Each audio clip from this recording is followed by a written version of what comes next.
एक ट्रायंगल दिया गया है और इसमें हमने साबित करना है कि ट्रायंगल के दो साइड्स को जब हम जमा करेंगे तो वो तीसरे साइड से मिकदार में बड़ा होगा।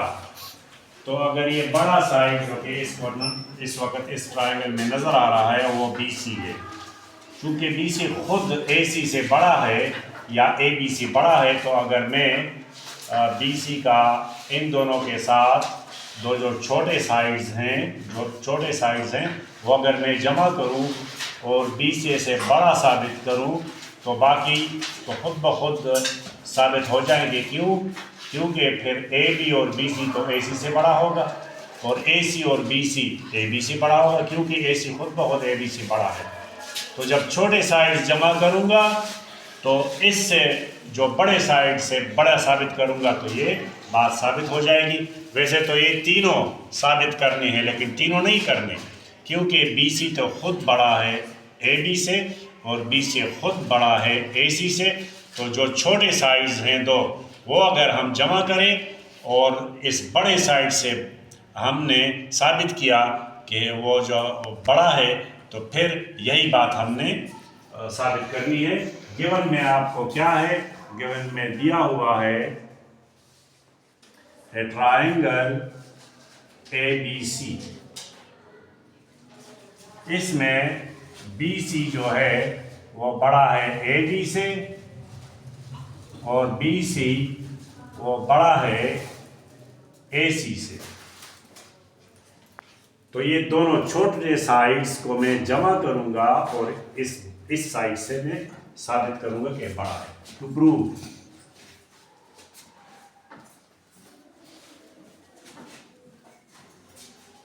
AB प्लस AC, जैसे मैंने कहा, ये मैंने ग्रेटर साबित करने हैं इस बड़े साइड से BC से। ये मेरा काम है। इसमें मैं कंस्ट्रक्शन करूंगा।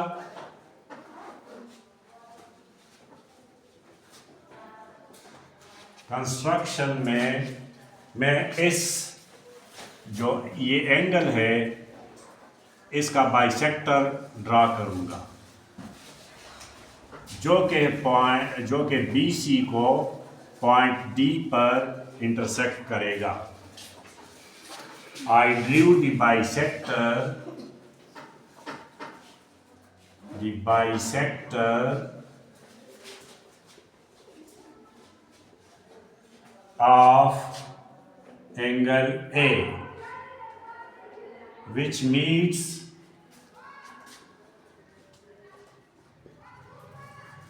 BC at point D।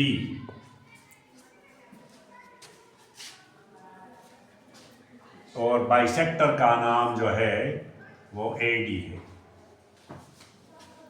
I drew the bisector AD of angle A which meets BC at point D। तो यहाँ पर हमें ये पता चला कि 1 और 2 आपस में बराबर है, क्योंकि ये मैंने बाइसेक्ट किया। Angle 1 is congruent to angle 2। और नीचे इस वाले एंगल को आप 3 से जाहिर करें और इस वाले एंगल को आप 4 से जाहिर करें। प्रूफ में स्टेटमेंट्स और रीजंस।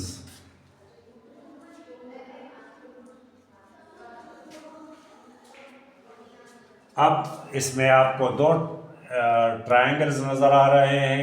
ये ABD एक ट्रायंगल है और ACD दूसरा ट्रायंगल है। तो मैं पहले ट्रायंगल ABD लेता हूँ। ट्रायंगल ABD, इस ट्रायंगल के लिए एंगल 4 इज एक्सटीरियर। ये एक्सटीरियर एंगल है।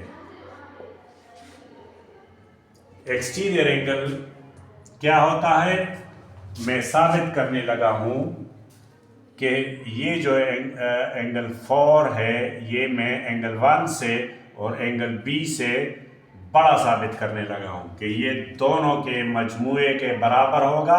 अब कैसे होगा ज़रा एक्सप्लेनेशन में देखें आप। एंगल 1 इस ट्राइंगल में, एंगल बी प्लस एंगल 3 ये बराबर है 180 के बराबर है sum of 3 angles of a triangle is equal to 180 degree. ये इस वजह से। और एंगल 4 और एंगल 3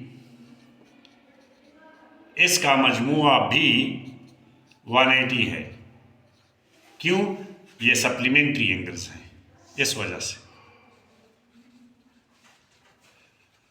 तो इसका ये मतलब हुआ कि ये दोनों एंगल्स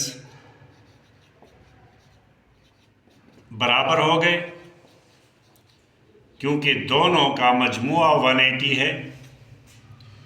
और जब हमने देखा तो एंगल 3 इस तरफ भी है और एंगल 3 इस तरफ भी है, तो एंगल 4 बराबर हुआ एंगल 1 प्लस एंगल बी के।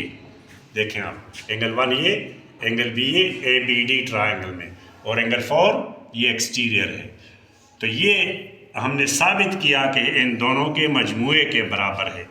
जब ये इन दोनों के मजमूए के बराबर है तो एंगल 1 अगर अकेला है, बी अगर मैं हटा दूं तो ये बड़ा हुआ एंगल 4, वो बड़ा हो जाएगा अगर मैं ये हटा दूं एंगल 1 से। ये साबित हो गया, एंगल 4 बड़ा हुआ एंगल 1 से। तो यही बात मैं अभी, अगर 4 1 से बड़ा है, मैं अभी यहाँ लिखने लगा हूँ, मैंने ये साबित कर लिया angle 4 is greater then angle 1। ये साबित भी हो गया। और यहाँ मैं लिखने लगा हूँ exterior angle is greater then non adjacent, ये नॉन एडजेसेंट कहलाते हैं, इंटीरियर एंगल।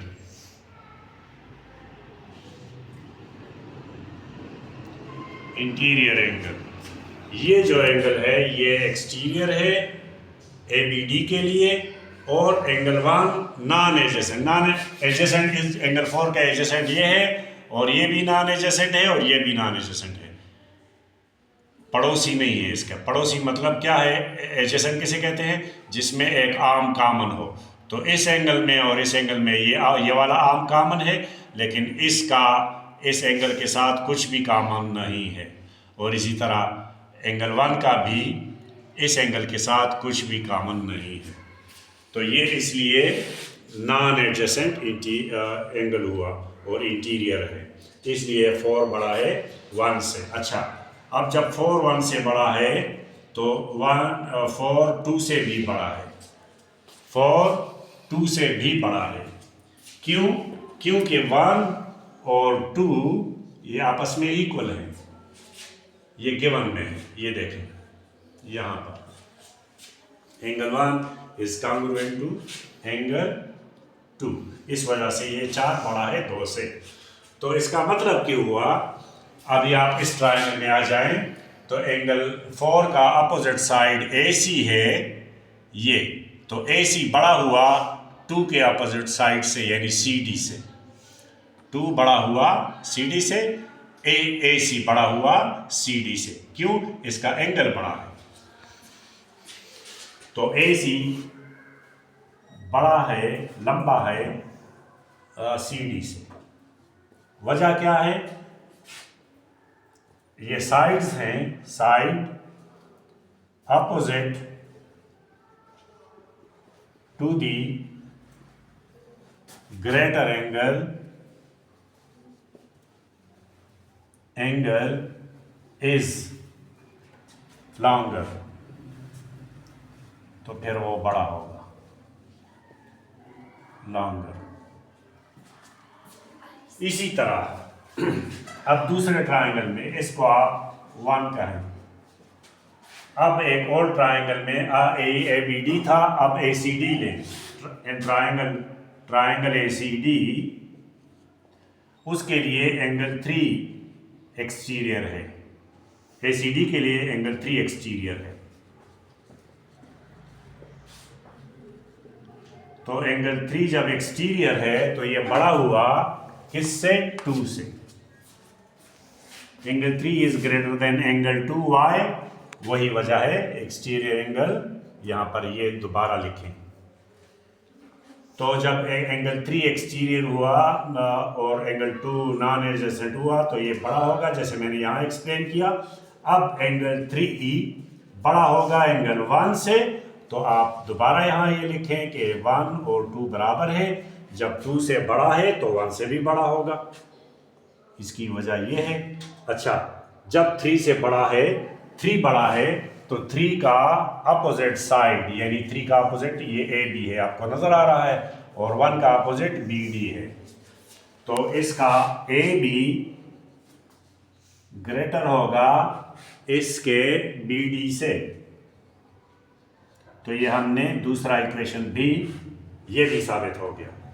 और इसकी वजह क्या है? साइड अपोजिट टू दी, ये दोबारा आप यहां लिख सकते हैं, यही बात। अच्छा, अब 1 और 2 को आपस में जमा करें।